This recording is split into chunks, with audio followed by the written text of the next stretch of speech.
He's thrown his Brexit principles out the window. Barnier condemned for bold EU plan. Michel Barnier has been shamed after he called for France to halt non-EU immigration for up to 5 years while the bloc reforms its free movement zone. The former Brexit negotiator's bombshell proposal comes after he spent years battling against Britain's efforts to take back control of our own borders. In a television interview, Mr. Barnier insisted all non-Europeans, including Britons, must be shut out of the bloc to allow Brussels time to evaluate its treasured freedom of movement policies. The Frenchman said there are links between immigration and terrorism and described the EU's external borders as a sieve.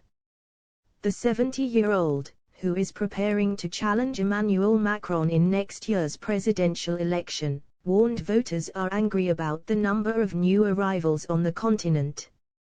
Mr. Barnier said, "The problems with immigration are not modest. Effectively, we need to take some time over 3 to 5 years and suspend immigration."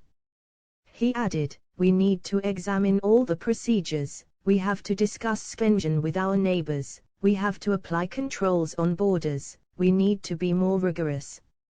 Under his plan, only students and refugees would be allowed into France during the migration shutdown.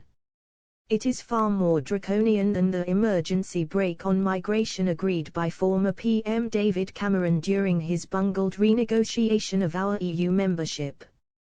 During the freeze, Mr. Barnier wants to open talks with EU nations on reforms for the bloc's passport-free Schengen travel zone. The French presidential hopeful said tough new measures would need to be introduced domestically and in Brussels to bolster the bloc's migration controls. His